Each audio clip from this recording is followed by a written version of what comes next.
ආයුබෝවන් ධම්මකාමී YouTube නාලිකාව වෙත සාදරයෙන් පිළිගන්නවා. ඔබ තවමත් අප නාලිකාව සබස්ක්‍රයිබ් කරලා නැත්නම් දැන්ම සබස්ක්‍රයිබ් කරලා බෙල් සලකන ඕල් යොදා තබන්න. එවිට අලුත් වීඩියෝවක් අප්ලෝඩ් කළ විට ඔබට නොටිෆිකේෂන් පණිවිඩයක් මගින් දැනුම් දෙනු ඇති. තෙරුවන් සරණයි. නමෝ තස්ස භගවතෝ අරහතෝ සම්මා සම්බුද්දස්ස ප ဋ ාණ දේශකස්ස නමෝ තස්ස භගවතෝ අරහතෝ සම්මා සම්බුද්දස්ස ප ဋ ාණ දේශකස්ස නමෝ තස්ස භගවතෝ අරහතෝ සම්මා සම්බුද්දස්ස ප ဋ ාණ දේශකස්ස විචින්ත මති ගම්භීර මනන්ත ණය මණ්ඩිතං ප ဋ ාණං සම්මසන්තස්ස විමලාමිත බුද්ධියා යස්ස දේහා නික්ඛමින්සු සුභා චබ්බන්න රන්සියෝ නීලපීතා රත්ත සේතා මංජෙට්ඨාච පභස්සරා තං ලෝකනාතං සුගතං ධම්මංච ජිනසේවිතං සංඝං නිරංගනං සෙට්ඨං නමාමි සිරසාදරං. ධර්ම ශ්‍රවණාබිලාසී කාරුණික වාසනාවන්ත ගුණබර ප්‍රඥාකාමී නිර්වාණ ගවේෂක වූ සදැහැති පින්වත්නි අද දවසේ අපි සාකච්ඡාවට බඳුන් කරන්නට බලාපොරොත්තු වන්නේ පසුගිය සතියේ අපි කතා කරපු ඒ අරූපාවචර සිත් සම්බන්ධයෙන් තරමක් දුරට නැවතත් මතක් කරලා අරූපාවචර එක සිතක් පිළිබඳව අපිට නැවත කතා කරන්නට ඉතුරු වෙලා තිබුණා. ඒ සිත පිළිබඳවත් සම්පූර්ණ විග්‍රහයක් කතා කරලා අවසන් කරන්නටයි බලාපොරොත්තු වෙන්නේ. අපි කතා කළා අරූපාවචර ධානසිත පිළිබඳව. මේ අරූපාවචර ධානසිත උපදවද්දී ඒ ධානවල මුලින්ම අපි කතා කළා ආකාසානංචයතන සිත පිළිබඳව. ඊළඟට විඤ්ඤාණංචයතන සිත පිළිබඳවත්, ඊළඟට ආකින්චඤ්ඤායතන සිත පිළිබඳවත්, ඊළඟට නේව සංඥා නා සංඥායතන සිත කියන සිත් හතර පිළිබඳව තමයි කතා කරන්නට යෙදෙන්නේ. ඒවා කුසල වශයෙන්ද විපාක වශයෙන්ද ක්‍රියා වශයෙන්ද සිත් 12ක් තිබෙන බව දැන් ඔබ දන්නවා. එහිදී මේ අරූපාවචර සිත් අතර පළවෙනි සිත උපදවන හැටි, දෙවෙනි සිත උපදවන හැටි ආදී වශයෙන් අපි වෙන වෙනම කතා කරන්නට යෙදුනා. ඊළඟට අරූපාවචර ධානවල මේ හතරවෙනි ධානය නේව සංඥා නා සංඥායතන කුසල සිත උපදවන ආකාරය තමයි අපිට අද කතා කරන්නට ඉතුරු වෙලා තිබෙන්නේ. නේව සංඥා නා සංඥායතන සිත පිළිබඳව කතා කරද්දී ඉස්සෙල්ලාම මතක තියාගන්න ඕන ආකින්චඤ්ඤායතන ධානය ලබාගත් පුද්ගලයා. ආකින්චඤ්ඤායතන ධානලාභී පුද්ගලයා ඒ පංච වශීතාවෙන් පුරුදු කරගන්න ඕනේ. ආවජ්ජන සමාපජ්ජන අදිඨාන වුට්ඨාන පච්චවෙක්ඛන කියන පංච වශීතාවෙන් වශී ප්‍රාප්ත කරගන්න ඕන. ආකින්චඤ්ඤායතන ධානය ලබා ගන්න ඕනේ තුන්වෙනුව. ඒ තුන්වෙනුව ආකින්චඤ්ඤායතන ධානය ලබාගත් පුද්ගලයාට තමයි නේව සංඥා නා සංඥායතනයට උත්සාහ කරන්න පුළුවන් වෙන්නේ. එසේ උත්සාහ කරද්දී ලබාගත් ආකින්චඤ්ඤායතනෙ හොඳට පුරුදු කරගෙන ඉන්න ඕන. පංච වශීතාවයෙන්ම වශී ප්‍රාප්ත කරගන්න ඕන. ඊළඟට මොකද කරන්නේ? ඒකේ ආදීනව දකින්න ඕන. දැන් අපි මුලින් ඉඳලා කතා කරගෙන ගියේ එහෙමනේ. අපි රූපාවචර ධාන පහ උපද්දවපු කෙනා පිළිබඳව කතා කළා. ඒ රූපාවචර ධාන පහ නැනම් පංචම ධානයේ උපදවාගෙන ඒක පංච වශීතාවයෙන් වශී ප්‍රාප්ත කරලා ඒ තියෙන ආදීනවය දැකලා අරූපාවචර පඨම ධානය උපදවාගත්ත ආකාසානංචයතන. ඊට පස්සේ ආකාසානංචයතනින් විඤ්ඤාණංචයතනයට යන්න ඕන වෙනකොට ආකාසානංචයතනේ දොස් දැක්කා. ඒක හොඳට පුරුදු කරගෙන ඒකේ දොස් දැකලා එයින් ඉවත් වෙලා විඤ්ඤාණංචයතන ධානය උපදවා ගන්නවා. විඤ්ඤාණංචයතන ධානලාභියා ඒක පංචවශීතාවෙන් වශී ප්‍රාප්ත කරගෙන ඊළඟට ඒකේ තියෙන ආදීනවේ දැකලා ඊළඟට තමයි ආකින්චඤ්ඤායතන ධානය ලබා ගන්න, උපදවා ගන්න. දැන් මේ තුන්වෙනි ආකින්චඤ්ඤායතන ධානය උපදවාගත්ත පුද්ගලයා යෝගාවචරයා ඒක හොඳට පංචවශීතාවයෙන් වශී ප්‍රාප්ත කරගෙන එයින් මිදෙනු කැමැතිව ඊළඟට නේව සංඥා නා සංඥායතනේ ධානය උපදවා ගන්නු කැමැතිව ආකින්චඤ්ඤායතනේ ආදීනව දකිනවා. මොනවද ආදීනවේ? ආකින්චඤ්ඤායතන ධානසිත විඥානංචායතනයට ලංවන බැවින්. දැන් ඔබට හොඳට මතක තබා ගන්නට පුළුවන් මේ කාරණාව. ආකාසානංචායතන ධානය උපදවා ගත්තේ කොහොමද? ආකාසෝ අනන්තෝ කියලා අනන්ත වූ ආකාශ ප්‍රඥප්තිය ආරමුණු කළා. අනන්ත වූ ආකාශ ප්‍රඥප්තිය. ඒක ප්‍රඥප්තිය. ඒතර පළවෙනි ධානයට අරමුණු වෙන්නේ ආකාශ ප්‍රඥප්තිය. ආකාශ ප්‍රඥප්තිය තුල ප්‍රඥප්තිය මේකත් ප්‍රඥප්තියක් අර රූපයට සමානයි. ඒ කියන්නේ රූපාවචර ධානවල රූපයට සමාන එකක් නේ මේකත් එක්තරා ආකාසානංචයතන ප්‍රඥප්තිය නිගන්නේ. ඒතර ඒකේ ආදීනවේ දැකලා ඒකත් අර රූපයක්ම නිසා රූපේ තියෙනා වූ නරක ගතිගුණ ටික රූපේ තියෙන තාක්කල් ඇතිවන ආදීනව ටික දැකලා එයින් මිදීමට උත්සාහ කරලා ඊළඟට මොකද කරන්නේ? ආකාසානංචයතන සිත අරමුණු කර ගන්නවා. ආකාසානංචයතනේ ලබාගත සිත. ඒකට තමයි කියන්නේ විඥානංචයතනේ කියලා කියන්නේ. ඊට විඥානංචයතනේ තිබෙන ආදීනවේ දකින්නවා. දැන් අසුචිය නරකයි. හැබැයි අසුචි ඒ වගේම අසුචියේ තියෙන අසුචියේ පැලවෙච්ච කංකුම් ගහක් තියෙනවා නම් කංකුම් ගහත් ඒ අසුචියේ පැලවෙච්ච නිසා නරකයිනේ. ඒ වගේ ආකාසානංචයතනේ අරමුණු කරගෙන එහි තිබෙන සිත ආකාසානංචයතනේ උපදවාගත්ත සිත අරමුණු කරගෙන විඥානංචයතනේ හදාගන්න. එහෙනම් රූපය ඇසුරු කොටගත් ආකාසානංචයතනේ ඇසුරු කොටගත් සිතද හරියට අසුචියේ හටගත් පලාගහ වගේ නුසුදුසු නිසා අප්‍රිය නිසා ඒක අතහරිනවා. ඊළඟට මොකද කරන්නේ? මේ ආකාසානංචයතන ප්‍රඥප්තියෙහි අභාව ප්‍රඥප්තිය නත්ති කිංචි කියලා ඊළඟට මොකද කරන්නේ? ආකින්චඤ්ඤායතනේ ලබා ගන්න. එතනත් ප්‍රඥප්තියක් තියෙනවා. ඊළඟට මොකද කරන්නේ?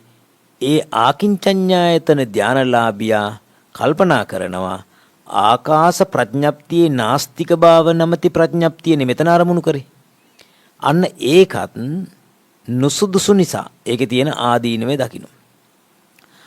ආකින්චඤ්ඤායතන ධානසිත විඥානංචායතනට ලං වෙච්ච නිසා සමීප නිසා ඒ හුරුව තිබෙන නිසා ඒක අතහැරලා දාලා එයින් මිදෙනු කැමැතිව නේව සංඥා නා සංඥා ඒ කියන්නේ න අසඤ්ඤා ඒ කියන්නේ මොකද්ද නේව සංඥා කියලා කියන්නේ? සංඥාව ඇත්තෙත් නැහැ සංඥාව නැත්තේත් නැහැ. මෙන්න මේ සංඥාව ඇත්තේද නැති සංඥාව නැත්තේද නැති ධානය උපදවා ගන්නවා. ඒකට කියනවා නේව සංඥා නා සංඥායතනේ උපදවා ගන්නවා කියලා. හොඳයි අපි සටහනක් ලියමු.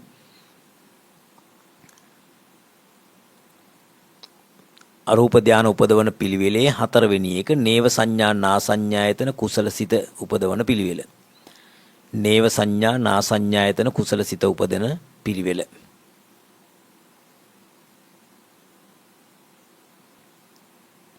ඒ යටතේ සටහන් කරගන්නට ආකින්චඤ්ඤායතන ධානලාභියා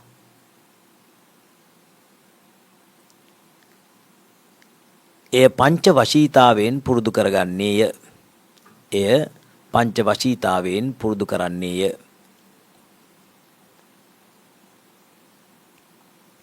ඒක පළවෙනි තරුව වශයෙන් ලියන්න. ආකින්චඤ්ඤායතන ධානලාභියා එය පංච වශීතාවෙන් පුරුදු කරන්නේය. ඊළඟට නැවතත් තරුවක් දාලා සටහන් කරගන්න. පසුව එහි ආදීනව දැක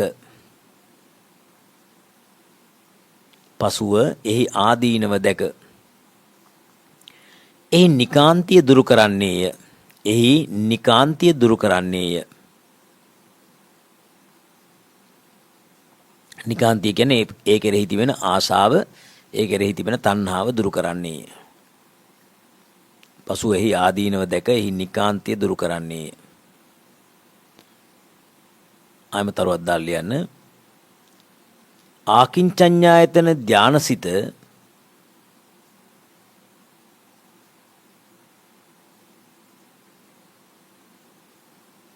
ආකින්චඤ්ඤායතන ධානසිත විඥානංචායතනයට ලං වූ බැවින් විඥානංචායතනයට ලං වූ බැවින්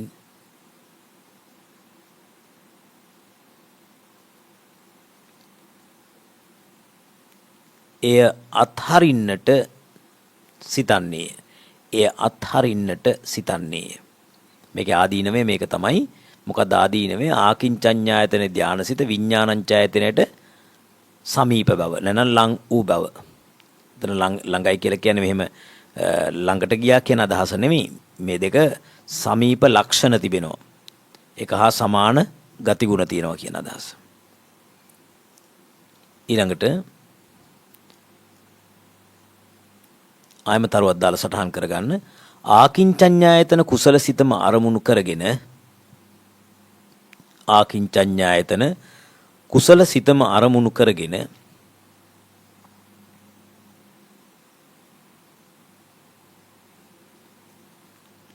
ඊට පස්සේ උද්දෘත ක්‍රමය ඇතුලේ ඒතං සන්තං ඒතං පනීතං ඒතං සන්තං ඒතං පනීතං ආකින්චඤ්ඤායතන කුසල සිතම අරමුණු කරගෙන ඒතං සන්තං ඒතං පනීතං වරහන් තුල එයම සාන්තය එයම ප්‍රණීතය එයම සාන්තය එයම ප්‍රණීතය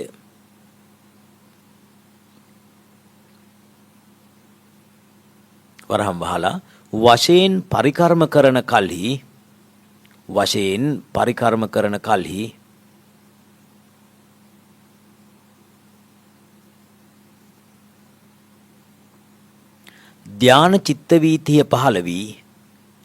ධාන චිත්ත වීතිය පහළ වී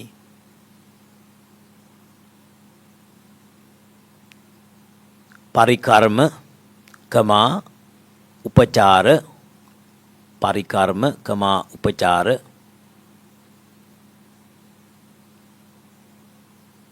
කමා අනුලෝම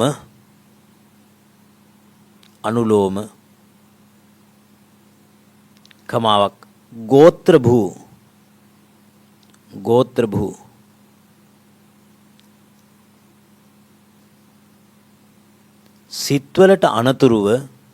සිත්වලට අනතුරුව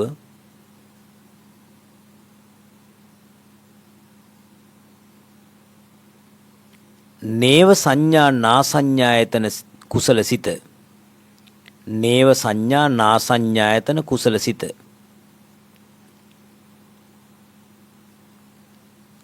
නේව සංඥා නාසඤ්ඤායතන කුසල සිත එක්වරක් ඉපිද නිරුද්ධ වන්නේය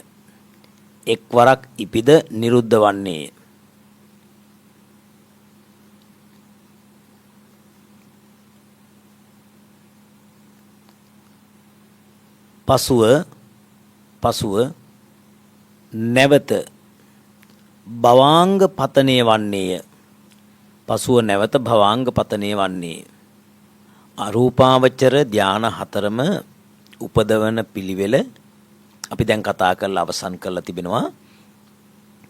අපි එතෙන්දී අරූපාවචර ධානසිත හතර ගත්තොත් මේ ධානසිත හතරේ අරමුණු මොනවද කියලා ගත්තොත්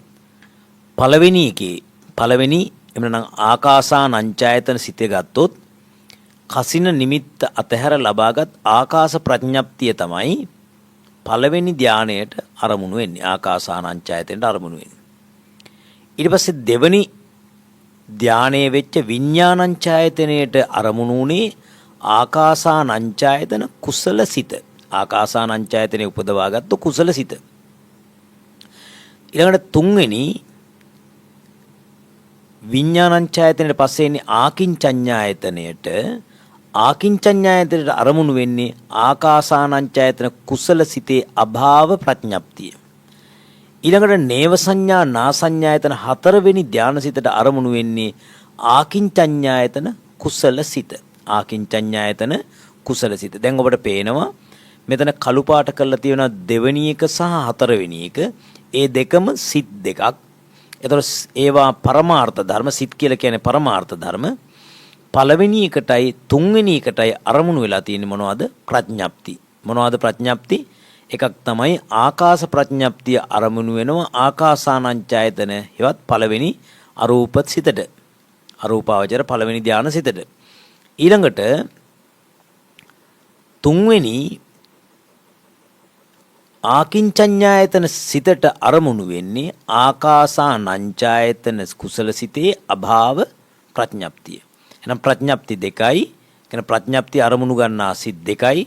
ඊළඟට පරමාර්ථ අරමුණු ගන්නා සිත් දෙකයි ආදි වශයෙන් මේ විදිහට අරමුණු වශයෙන් බෙදන්න පුළුවන්කම තියෙනවා. අපි සටහන් කරගමු. සටහනක් ලියා ගන්න මේ විදිහට අරූපාවචර ධානසිත 4 අරූපාවචර ධානසිත 4 අතරින් දෙකක් ප්‍රඥප්ති අරමුණු ගන්නා ඒවා වන අතර දෙකක් ප්‍රඥප්ති අරමුණු ගන්නා ඒවා වන අතර අනෙක් දෙක පරමාර්ථය අරමුණු කරයි. අනෙක් දෙක පරමාර්ථය අරමුණු කරයි. ආයම තරුවක් දාලා යන ප්‍රඥප්තිය අරමුණු කරන සිත් දෙක ප්‍රඥප්තිය අරමුණු කරන සිත් දෙක ප්‍රඥප්තිය අරමුණු කරන සිත් දෙක එක ආකාසානංචායතනය දෙක ආකින්චඤ්ඤායතනය ආකින්චඤ්ඤායතනය.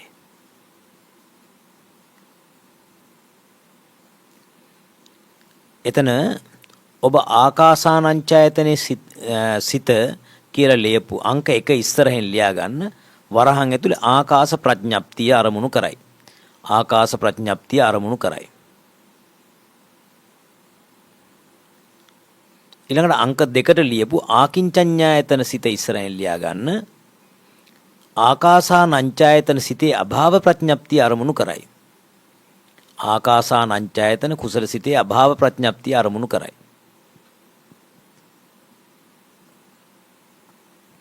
නත්තිකින්චි කියලා අරමුණු කළේ ඒකනේ කිසිවක් නැත. ඒ කියන්නේ ආකාසානංචායතන සිතේ කිසිවක් නැත. ආකාසානංචායතන කියන ඒ ප්‍රඥප්තිය අභාවය කියන්නේ නැති බව අරමුණු කළා. හොඳයි ඊළඟට තරුවක් දාලා ලියන්න. පරමාර්ථය අරමුණු කරන අරූප සිත් දෙක පරමාර්ථය අරමුණු කරන අරූපාවචර සිත් දෙක අංක 1 විඥානංචායතන සිත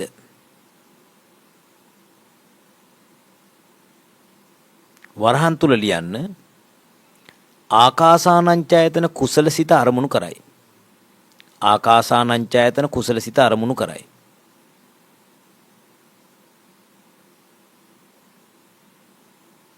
වරහන් වහන්න අංක 2 ලියන්න නේව සංඥා නා සංඥායතන කුසල සිත. නේව සංඥා නා සංඥායතන කුසල සිත වරහන් තුල ලියන්න ආකින්චඤ්ඤායතන කුසල සිත අරමුණු කරයි. ආකින්චඤ්ඤායතන කුසල සිත අරමුණු කරයි. හොඳයි මේ අරූපාවචර ධාන 4ට නැත්නම් ධාන සිත 4ට පින්වත්නි උපමාවක් බුදුරජාණන් වහන්සේ ගෙන හැර දක්වනවා. මොනවාද? ඔබ අහගෙන ඉන්න සතර අරූප ධානයන්ට සමාන වූ උපමාවක් නම් මහා කාන්තාරයක් මැද මණ්ඩපයක් වෙයි. ඔන්න දැන් මහා කාන්තාරයක් තියෙනවා. මේ කාන්තාරයක් මැද මණ්ඩපයක් කියලා කියන්නේ අපි හිතමුකෝ ස්ටේජ් එකක් පොළොව මට්ටමින් ටිකක් උඩ පොඩි ස්ලැබ් එකක් වගේ දාපු කොටසක් තියෙනවා. අපි කණු 4ක් උඩ ස්ලැබ් එකක් දාලා තියෙනවා කියලා හිතන්න. සාමාන්‍ය මිනිස්සෙකුට එල්ලෙන්න පුළුවන් මට්ටමේ උසකින් පොඩි ස්ලැබ් එකක් දාලා තියෙනවා. මණ්ඩපයක් තියෙනවා. කොහෙද තියෙන්නේ? මහා කාන්තාරයක් මැද. මහා කාන්තාරයක් මැද මණ්ඩපයක් වෙයි. එහි බිම අසූචි වලින් පිරී තිබේ. එතකොට ඒකේ යට අසූචි වලින් ගැවසුණු තැන. සූර්යතාපයෙන් ක්ලාන්ත වූ එක්තරා පුරුෂයෙක් සූර්යතාපයෙන් ක්ලාන්ත වූ කියන්නේ බොහෝම දැඩි අවුරස්නේට කාන්තාරයකනේ දැඩි අවුරස්නේට අහු වෙලා බොහෝම පීඩාවට පත්වෙච්ච මිනිස්සෙක් සෙවන ලබා ගැනීම බලාපොරොත්තු වෙයි. දුවගෙන විත් මණ්ඩපය බලා එහි සෙවන ලැබීමට කැමැතිව. දැන් මේ මණ්ඩපය දැකලා තමයි දුවගෙන එන්නේ මේක ඇතුළට ඇවිල්ලා මේ අවුවෙන් පරිස්සම් වෙන්න. අවුවෙන් ආරක්ෂා වෙන්න. කැමැතිව පය ගසන්නට තැනක් නොලැබ. දැන් මේකේ පය ගහන තැනක් නැහැ. මොකද හේතුව ඒ කියන්නේ මේ මණ්ඩපයේ යට තනිකරම අසුචියෙන් පිරීලා. නමුත් මේ සෙවනට කැමති නිසා අවුවට බොහොම අකමැති නිසා පිච්චෙන නිසා මොකද වෙන්නේ? මේකේ ඇතුලේ ඉන්න බෑ. මේකේ බිම ඉන්න බෑ. ඒ නිසා උඩ එල්ලෙනවා. මදක් උඩ පැන මණ්ඩපේ පියසෙහි එක් කොනක් අල්වාගෙන එහි බිම ස්පර්ශ නොකොට සිටි. දැන් මොකද වෙන්නේ? එයා දුවගෙන ඇවිල්ලි ඉවරලා බැලුවා මේකේ මණ්ඩපේ යට හෙවණට ඉන්න. මණ්ඩපේ යට කකුල තියාගන්න තැනක් නැහැ. හැම තැනම අසුචි. ඒ නිසා මොකද කරන්නේ? එයා මේකේ උඩ එල්ලුණා. උඩ එල්ලනවා. ඊට පස්සේ දෙවනි පුරුෂයෙක් ඒ වගේම තවත් එක මිනිස්සෙක් දුවගෙන ඇවිල්ලා එල්ලෙන්නට තැනක් බලනවා. එල්ලෙන්න තැන බැලුවන් පස්සේ එල්ලෙන්න තැනක් නැහැ. මොකද හේතුව මේ පය ගහන්න තැනකුත් නැහැ. එල්ලෙන්න තැනකුත් නැහැ. නමුත් ඒ මිනිස්සයා ඉඩ අනුව මොකද කරන්නේ? කල්පනා කරන මේකේ දැන් වහල එල්ලෙන්න මට තැනක් නැහැ. අපි හිතමු අනිත් හැම තැනකම එල්ලෙන්න ඉඩක් නැහැ කියලා. අර මිනිස්සයා තිබිච්ච ඉඩේ එල්ලිලා ඉන්නවා. මේ මිනිස්සයා මොකද කරන්නේ? දෙවනි පුරුෂයා අර කලින් එල්ලිච්ච මිනිස්සයාගේ දෙපාවල එල්ලෙනවා. දෙපාවල එල්ලිලා පොළවේ ගෑවෙන්නේ නැති වෙන්න අසුචියේ ගෑවෙන්නේ නැති වෙන්න ඉන්නවා. ඊළඟට පළමු පුරුෂයාගේ පයෙහි එල්ලි බිම ස්පර්ශ නොකොට සිටි. තුන්වෙනි පුරුෂයෙක්ද ඒ වගේම තවත් තුන්වෙනි මිනිසෙක් විඩාසන් සිදුවා ගැනීම සඳහා දුවගෙන අවුත් බිම ස්පර්ශ කිරීමට තැනක් නොදක පළමු පුරුෂයා මෙන් මණ්ඩපෙහි අනික් කෙළවර එල්ලී සිටි. දැන් පළමු පුරුෂයා මණ්ඩපයේ දකුණු පස එල්ලුණා. දෙවන පුරුෂයා දුවගෙන ඇවිල්ලා ඒ එල්ලිච්ච මිනිසයාගේ කකුලේ එල්ලුණා. තුන්වෙනි පුරුෂයා මේ පැත්තේ එල්ලෙන්න ඉඩ නැති නිසා අනෙක් පසට ගිහිල්ලා වම් පසට ගිහිල්ලා වම් පැත්තේ මණ්ඩප පියස්සෙහි එල්ලෙනවා. හතරවෙනි පුරුෂයෙක්ද ඔහු පසුපසින් දුවගෙන විත් තැනක් නොලැබ තුන්වෙනි පුරුෂයා දැක ඔහුගේ පයෙහි එල්ලී බිම ස්පර්ශ නොකොට සිටි. ඔන්න දැන් ඔය පුරුෂය හතර දෙනා හොඳට ගන්න 100ට ඉස්සෙල්ලාම කාන්තාරයක් තියෙනවා. මේ කාන්තාරයේහි මණ්ඩපයක් තියෙනවා එක්තරා තැනක. ඒ මණ්ඩපයේ යටට හෙවණට එන්න ඕනේ කියලා දුවගෙන ඇවිල්ලා එක මිනිස්සෙක් හෙවණට ඉන්න විදියක් නැහැ. පොළොවේ පය ගහන්න තැනක් නැහැ. එතන තනිකරම අසුචියෙන් පිරීලා. ඒ නිසා මේ මිනිස්සයා මොකද කරන්නේ? මේ මණ්ඩප පියස්සේ එල්ලෙනවා. මණ්ඩප පියස්සේ එල්ලිලා මේකේ සෙවන ලබාගෙන ඉන්නවා. හැබැයි කකුල් දෙක අර අසුචියේ ගෑවෙන්නේ නැති වෙන්න ඉන්නවා. තව මිනිස්සෙක් දුවගෙන ඇවිල්ලා පළවෙනි පුරුෂයාගේ පාදෙහි එල්ලිලා බිම ගෑවෙන්නේ නැතුව ඉන්නවා. තුන්වෙනි පුරුෂයෙක් දුවගෙන ඇවිල්ලා ඒ පැත්තේ ඉඩ මදි නිසා අනිත් පැත්තේ එල්ලෙනවා. ඒ වගේම ඒ කියන්නේ විරුද්ධ පැත්තේ. හතරවෙනි පුරුෂයා ඇවිල්ලා ඒක එල්ලෙනවා. දැන් උපමාව උපමේයට ගලපුවමු. මේ උපමාව උපමේයට ගලපපුවාම අපිට එනවා මෙන්න මේ විදිහේ කතාවක්. බලන්න. අපි කතා කරපු මේ අරූපාවචර ධාන ටික පඨම ධානය, ဒုတိ ය ධානය, තෘතිය ධානය, චතුර්ථ ධානය මොනවද ඒ? ආකාසානංචයතනේ, විඥානංචයතනේ, ආකින්චඤ්ඤායතනේ, නේව සංඥා, නාසඤ්ඤායතනේ කියන මෙන්න මේ හතර මේ උදාහරණයට ගලපලා ගත්තොත් අපිට මේ විදිහට ගන්න පුළුවන්කම තියෙනවා. කොහොමද? දැන් අර පළවෙනි පුරුෂයා දුවගෙන එනවා. මොකක් නිසාද දුවගෙන එන්නේ? මේ කාන්තාරය නිසා. මේ කාන්තාරය කියලා කියන්නේ මොකද්ද? මේ සංසාරය. මේ සංසාරය බොහොම භයානක නිසා එයින් එතර වෙන්නට බලාගෙන උත්සාහවත් වෙනවා, වීරිය වෙනවා. ඉතින් ඇවිදින්න මොකද කරන්නේ? මෙයාට පොළවේ මේ පය ගහ ගන්න ඉඩක් නැහැ. ඒ ඉඩක් නොලබලා මොකද කරන්නේ? මේ කාන්තාරය දැන් අපි දන්නවා අංක 1 මේ කාන්තාරය කිව්වේ භයානක වූ සංසාරය. දැන් අසුචියෙන් පිරි පොළව කියලා ගන්නෙ මොකද්ද? කාම ලෝකය. දැන් කාම ලෝකේ අසුචි වගේනේ.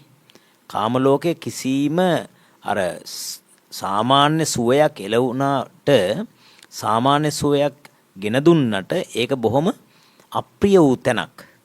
බොහොම දුක පීඩාව ගෙන දෙන තැනක්. ඒ සමේ අසුචියෙන් පිරි පොළව කියලා කියන්නේ කාම ලෝකය.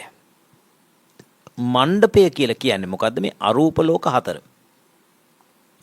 මණ්ඩපය උපමා කරන මේ අරූප ලෝක හතරට.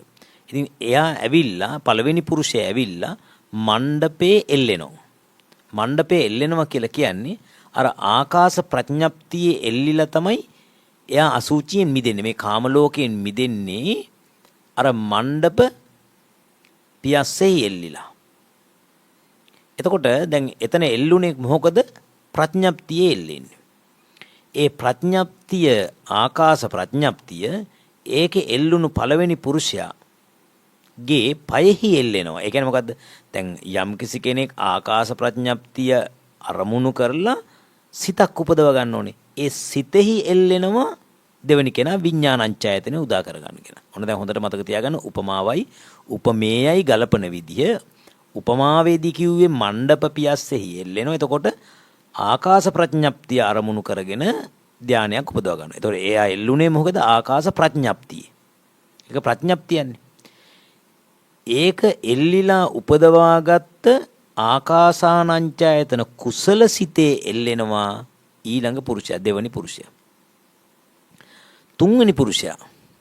තුන්වෙනි පුරුෂයා අර විදිහට කකුලක එල්ලෙන්නේ නැහැ. ඒ පැත්ත දිහා බලලා ඒ පැත්තේ ඉඩ මදි නිසා විරුද්ධ පැත්ත. දැන් විරුද්ධ පැත්ත කියන්නේ මොකද්ද? අර පළවෙනි මණ්ඩප පියස්සෙම විරුද්ධ පැත්ත. ආකාශ ප්‍රඥප්තියේම විරුද්ධ පැත්ත. ආකාශ ප්‍රඥප්තියේ නාස්ති භාව හෙවත් අභාව ප්‍රඥප්තිය. ආකාශයේ නැත. නත්ති කිංචි. මෙහි ආකාසානංචයතන ඒ පළවෙනි ධානයේ කිසිවක් නැත කියලා තමයි භාවනා කරන්නේ. එතකොට විරුද්ධ පැත්තේ එල්ලෙනවා කියලා කියන්නේ ආකාශ ප්‍රඥප්තියේ අභාවය හෙවත් නැති බව, විරුද්ධ බව ගන්නවා. හතරවෙනි පුරුෂයා ඇවිල්ලා ඒ අභාව ප්‍රඥප්තිය අරගෙන හදාගත්තු ආකින්චඤ්ඤායතන සිත අරමුණු කරලා හතරවෙනි නේව සංඥා නා සංඥායතන ධානය උපදවා ගන්නවා. එහෙනම් දැන් ඔබට මේ උපමාව හා උපමේය මනාකොට පැහැදිලි වන්නට ඇති. හොඳයි. අපි මෙහිදී මේ සටහන කෙටියෙන් සඳහන් කරගමු. සතර අරූප ධානයන්ට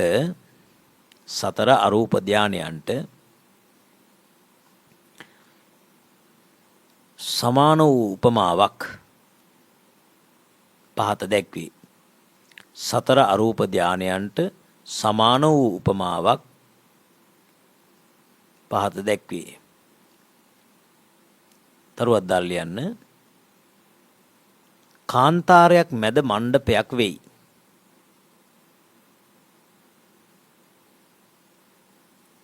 කාන්තාරයක් මැද මණ්ඩපයක් වෙයි.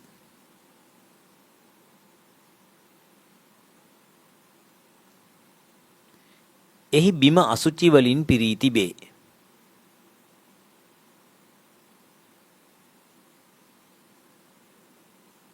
ඊළඟට රෝමිලකම් 1 සූර්යතාපයෙන් ක්ලාන්ත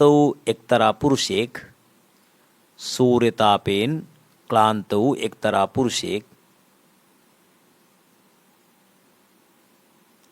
දුවගෙන විත්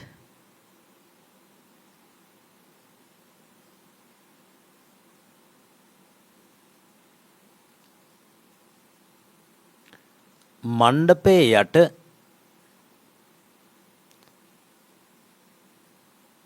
සෙවන ලැබීමට කැමැතිව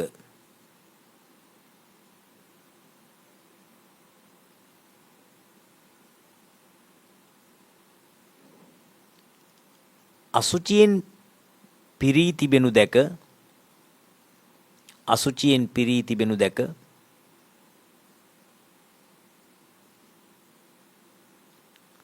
පය ගසන්නට තැනක් නොලැබ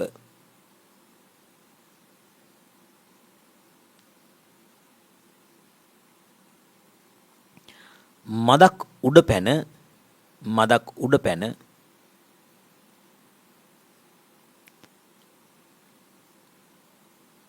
මණ්ඩප පියසෙහි එල්ලී මණ්ඩප පියසෙහි එල්ලී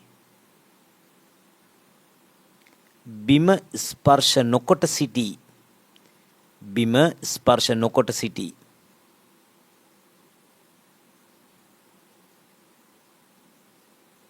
එතකොට මේ පළවෙනි පුරුෂයා කවුද? ආකාසානංචයතන ධානලාභිය. දැන් අපි උපමාව උපමේයට ගලපලා වරහන් ඇතුළු ලියමු. එනම් ආකාසානංචයතන ධානලාභියා ආකාසානංචයතන ධානලාභියා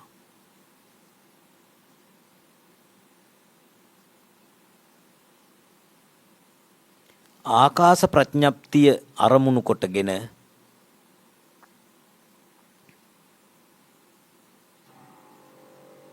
ආකාස ප්‍රඥප්තිය අරමුණු කොටගෙන ධානය උපදවයි ධානය උපදවයි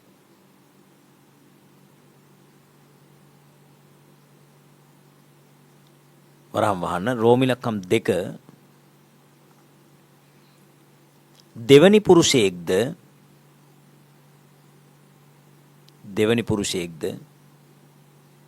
එසේම දුවගෙන විත් එල්ලෙන්නට තැනක් නොදැක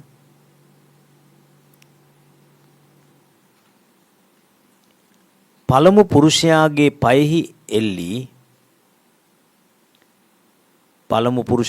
පයෙහි එල්ලී බිම ස්පර්ශ නොකොට සිටී දැන් උපමාව උපමේයට ගලපලා ලියමු වරන් ඇතුළේ ලියන්න එනම් විඥානංචයතන ධානලාභියා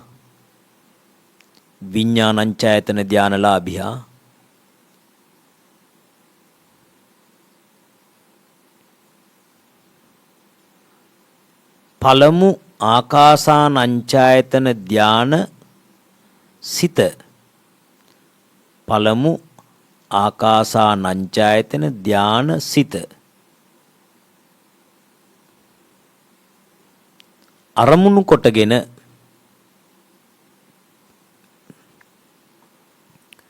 ධාන උපදවයි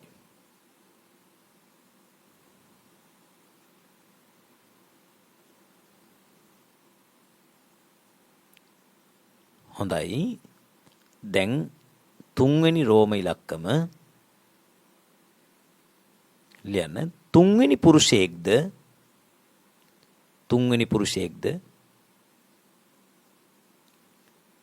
එලෙසම දුවගෙන විත්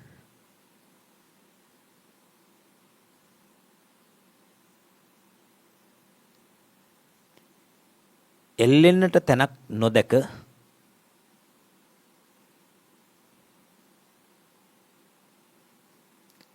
පළමු පුරුෂයා මෙන්ම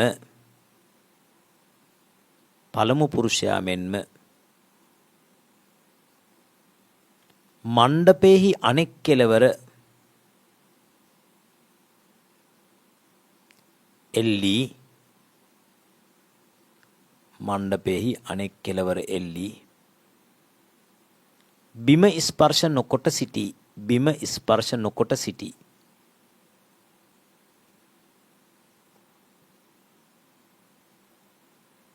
වරහන් ඇතුළේ ලියමු උපමාව උපමේයට ගලපලා ලියමු එනම්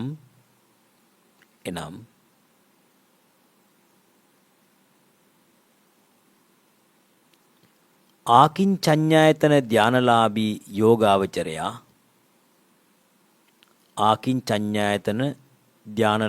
යෝගාවචරයා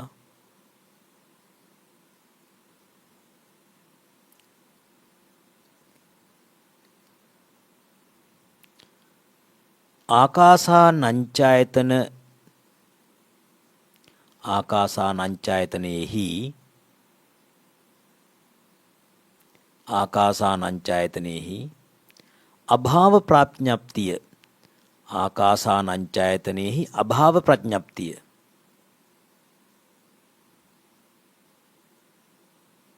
ඒකටම කියන ඕන නාස්ති භාව ප්‍රඥප්තිය කියලා. නාස්ති කියන්නේ අස්ති ඇත්තේ නැත. අභාවය කියන්නේ නැති බව කියන එකමයි. අභාව ප්‍රඥප්තිය අරමුණු කොටගෙන ධානය උපදවා ගනි. අරමුණු කොටගෙන ධානය උපදවා ගනි.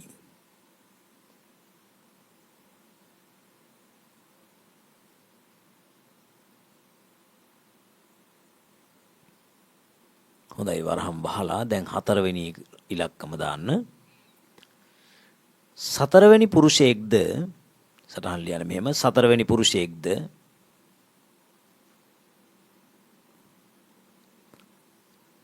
දුවගෙන විත්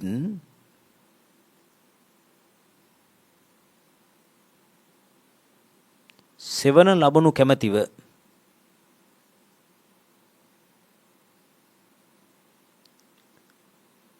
තුන්වැනි පුරුෂයාගේ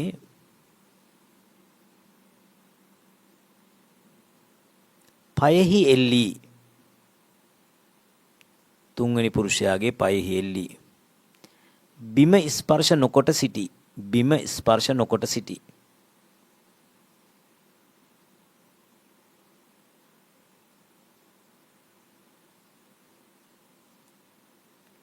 හොඳයි දැන් වරහන් ඇතුළේ මේ උපමාව උපමේයට ගලපමු. එනම්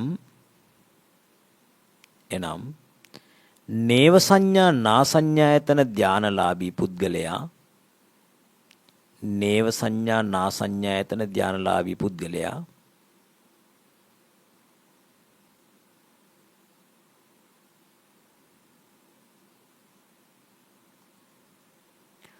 ආකින්චඤ්ඤායතන සිත ආකින්චඤ්ඤායතන සිත අරමුණු කොටගෙන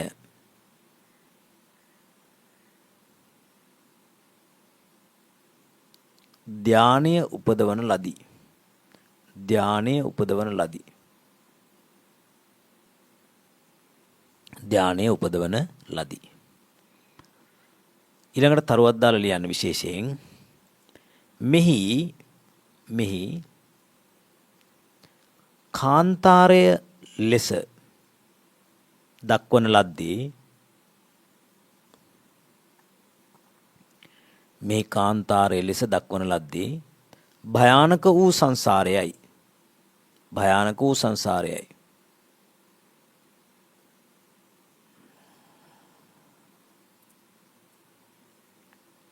ඊළඟට අසුචියෙන්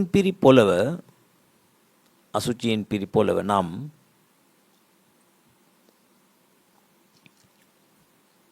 අසුචියෙන් පිරි පොළව නම් කාම ලෝකයයි. කාම ලෝකයයි.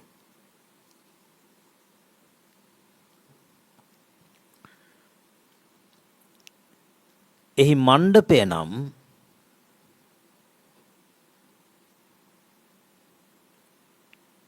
මෙම අරූප ලෝක හතරයි. මෙම අරූප ලෝක හතරයි.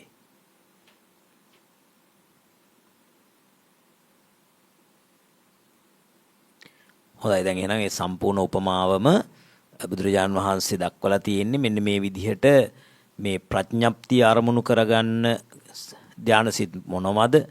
ඒ වගේම පරමාර්ථය අරමුණු කරගන්නේ මොනවද කියලා කතා කිරීම සඳහා ඒ වගේම තේරුම් කර දීම සඳහා ඔබ දැන් කතා කළා මුලින්ම අපි මතක් කළා වගේ මේකේ ප්‍රඥප්තිය අරමුණු කරන දෙකක් තියෙනවා. ඒ දෙක තමයි මේ නිල් පාටින් දක්වලා තියෙන්නේ. පඨම ධානය හා තුන්වෙනි ධානය. ඒ පුද්ගල දෙන්න තමයි ඇවිල්ලා වහලේ එල්ලෙන්නේ. වහලේ කියලා මේ කියන්නේ ප්‍රඥප්තිය. ප්‍රඥප්තිය එල්ලෙනවා. ප්‍රඥප්තිය එල්ලිලා උපදවාගත්තු සිතෙහි එල්ලෙනවා දෙවෙනි එක්කෙනයි හතරවෙනි එක්කෙනයි. ඒක තමයි අර පුද්ගලින්ගේ, ඒ කියන්නේ වහලේ එල්ලිච්ච පුද්ගලින්ගේ කකුල් වල එල්ලෙනවා කියලා කියන්නේ. වහලේ එල්ලිලා දැන් අපි දන්නවා පඨම ධානය මෙතන අරූපාවචර පළවෙනි ධානය ආකාසානංචායතනේ ආකාස ප්‍රඥප්තිය එල්ලිලා හදාගත්තාම එතන උපදිනවනේ සිතක්. ඒ සිතේ එල්ලිලා තමයි ආකාසානංචායතන සිතේ එල්ලිලා තමයි විඥානංචායතනය කියන සිත උපදවා ගන්න. ඊළඟට තුන්වෙනි එකේ සිත ආකාසානංචයතන කුසලසිතේ අභාව ප්‍රඥප්තිය අරමුණු කරගන්නවා තුන්වෙනි එක. එතකොට ඒක ප්‍රඥප්ති වද්‍යයි ප්‍රඥප්තිය අරමුණු කරගන්නවා. ඊළඟට ප්‍රඥප්තිය අරමුණු කරගෙන උපදවාගත්තු සිත ආකින්චඤ්ඤායතන කුසලසිත අරමුණු කරගෙන උපද්දව ගන්නවා නේව සංඥානා සංඥායතන කියන මේ හතරවෙනි ධානය. එhmenan මේ උපමා උපමේය දැන් ඔබට පැහැදිලි. ඊළඟට පින්වත්නි අද අපි සාකච්ඡා කරන්නට ආරම්භයක් ලබා ගමු මේ ලෝකෝත්තර සිත් පිළිබඳව. මොකද මේකේ අපි දැන් මේ අරූපාවචර ධාන සිත් පිළිබඳව කතා කරලා අවසන් නිසා. දැන් අපි සටහනක් ලියාගමු ලෝකෝත්තර සිත් කියලා මාතෘකාවක්. සටහන් ලියාගන්න ලෝකෝත්තර සිත්. වචනේ පරිසමාප්ත අර්ථයෙන්ම මේක අපිට පේනවා ලෝකෝත්තර කියලා කියන්නේ ලෝකයෙන් එතර වෙන කියන අදහස. මොන ලෝකයෙන්ද එතර වෙන්නේ? පංච උපාදානස්කන්ධ සංඛ්‍යාත ලෝකයෙන්. ඒ වගේම මේ කාම ලෝක, රූප ලෝක, අරූප ලෝක කියන තුන් ලෝකයෙන්. එතර කරවන වගේම එතර ඌ කියන අදහස් දෙකම තියෙනවා. ඒ කියන්නේ දැන් උදාහරණයක් වශයෙන් මේකේ තියෙනවනේ මාර්ගසිත සහ ඵලසිත කියලා වර්ග දෙකක්. මාර්ගසිත වලින් කරන්නේ එතර කරවනවා. ඵලසිත වලින් කරන්නේ එතර වුණා. එතර වුණාට පස්සේ. එහෙනම් එතර කර ඌ සහ එතර ඌ කියන අදහස් දෙකම ලෝකෝත්තර කියන පදය තුල තිබෙනවා. එහෙනම් අපි සටහනක් ලියාගමු. ලෝකෝත්තර සිත් කියලා ඔබ ලිව්වා. ඊළඟට ඒ යටතේ ලියා ගන්න පංච උපාදානස්කන්ධ ලෝකයෙන්ද පංච උපාදානස්කන්ධ ලෝකයෙන්ද ඊළඟට කාම කමා රූප කමා අරූප කාම රූප අරූප යන ලෝකයන්ගෙන්ද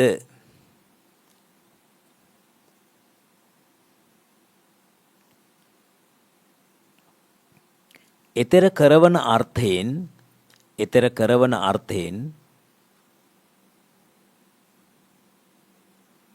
ලෝකෝත්තර සිත් ලෙස හඳුන්වයි.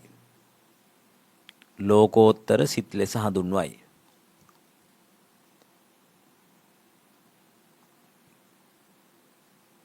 ලෝකෝත්තර සිත් ලෙස හඳුන්වයි.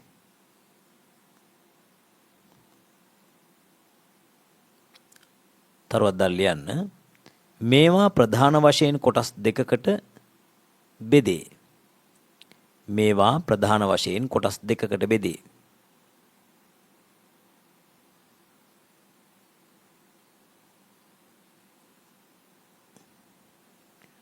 අංක 1 මාර්ගසිත. අංක 1 මාර්ගසිත.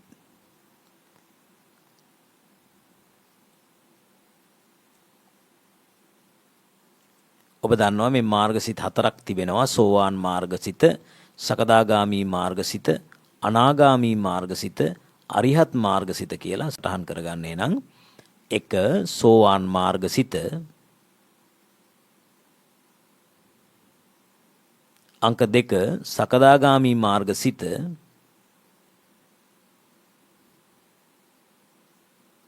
අංක 3 අනාගාමි මාර්ගසිත,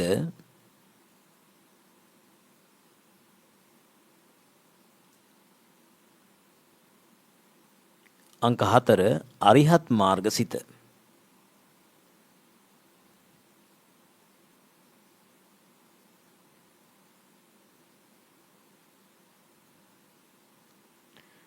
ඊළඟට අංක 2 දාලා ලියා ගන්න ලෝකෝත්තර ඵලසිත 4. ලෝකෝත්තර ඵලසිත කියන්නේ අංක 1 ලිව්ව මාර්ගසිත, අංක 2 ලියන්න ඵලසිත.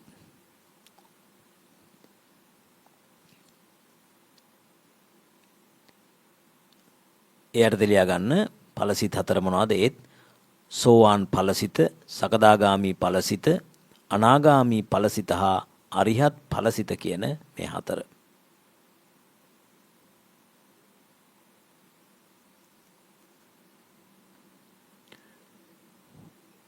හොඳයි. මේ ක්‍රමයට කියනවා මොකද්ද පින්වත්නි? සංක්ෂේප ක්‍රමය කියලා. සංක්ෂේපයි කියලා කියන්නේ කෙටියෙන් දක්වන ක්‍රමය. කෙටියෙන් දක්වන ක්‍රමේදී අපිට එන්නේ මාර්ගසිත 4යි ඵලසිත 4යි විතරයි. හැබැයි මේක විස්තර ක්‍රමේදී බුදුරජාන් වහන්සේ මේක විස්තර සහිතව කතා කරනකොට 121ක් වශයෙන් එන ක්‍රමය. කියන්නේ අපි දන්නවා සිත 89 ක්‍රමය සහ සිත 121 ක්‍රමය කියලා ආකාර දෙකක් තියෙනවානේ. මේ 121 ක්‍රමේදී ලෝකෝත්තර සිත් 8 ගුණ කරනවා ධාන පහෙන්. රූපාවචර පඨම ධානයෙන්, ဒုတိ ය ධානයෙන්, තෘතිය ධානයෙන්, චතුර්ථ ධානයෙන්, පංචම ධානයෙන් ගුණ කරනවා. ඒතර 8 වරක් 5 40ක් එනවා. දැන් අපි මෙතන දක්වන්නේ මුලින්ම මෙන්න මේ 8 ගැන පමණයි. ඊළඟට යම් කිසි කෙනෙකුට අවශ්‍ය නම් දැන ගැනීම උදෙසා මේක පඨම ධාන වශයෙන් දැන් ප්‍රථම ධානලාභී සෝවාන් මාර්ගසිත, සකදාගාමි මාර්ගසිත, අනාගාමි මාර්ගසිත, අරිහත් මාර්ගසිත. ඊළඟට පඨම ධානලාභී ඵලසිත ටික පඨම ධානලාභී සෝවාන් ඵලසිත, සකදාගාමි ඵලසිත, අනාගාමි ඵලසිත, අරිහත් ඵලසිත කියලා මේ විදිහට මේ ඵලසිත හතරත් පඨම ධානයාගේ වශයෙන් ගුණ කරනවා. එතකොට පඨම ධානලාභී මාර්ගසිත 4යි ඵලසිත 4යි. එතකොට පඨම ධානයට 8ක් එනවා. ဒုတိ ය ධානයට 8ක්. ඒ වගේ 8 වරක් 5. ඒ කියන්නේ මාර්ගසිත 4යි ඵලසිත 4යි 8යි. ඒ 8 ධාන පහෙන් ගුණ කළාම 40ක් එනවා. අපි සටහනක් ලියාගමු මෙහෙම.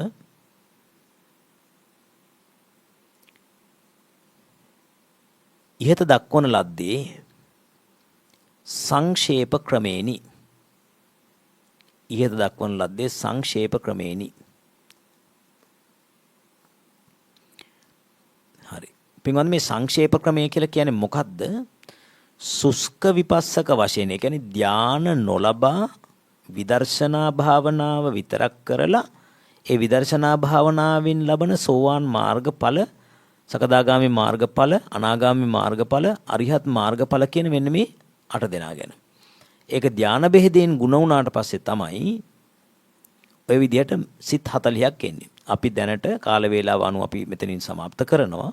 අකන අතර ගෞරවනීය ධර්මදේශකයන්න් වහන්සේටද ඇතුළු මහා සංඝරත්නයේද නිදුක් නිරෝගී භාවයේ පිණිසත් ධර්මාවබෝධයේ පිණිසත් මේ කුසලයේ හේතු උපනිශ්‍රේ වේවායි ප්‍රාර්ථනා කරනවා. ධර්ම ශ්‍රවණය කළ ලක්වාසී ලෝවාසී සියලු දෙනාටමත් ප්‍රාර්ථනීය බෝධියකින් ඊතා පහසු ප්‍රතිපදාවකින් අජරාමර නිවනින් නිවී සැනසීමට මේ ධර්ම දානමය කුසලය හේතු උපනිශ්‍රේ වේවායි ප්‍රාර්ථනා කරමින් ධර්ම දේශනාව સમાપ્ત කරනවා. ඔබ සියලු දෙනාටම උතුම් ප ဋ ාණ ධර්මයේ පිහිටයි. ඔබ තවමත් අප නාලිකාව සබස්ක්‍රයිබ් කරලා නැත්නම් දැන්ම සබස්ක්‍රයිබ් කරලා බෙල් සලකන ඕල් යොදා තබන්න. එවිට අලුත් වීඩියෝවක් අප්ලෝඩ් කළ විට ඔබට නොටිෆිකේෂන් පණිවිඩයක් මගින් දැනුම් දෙනු ඇති. තෙරුවන් සරණයි.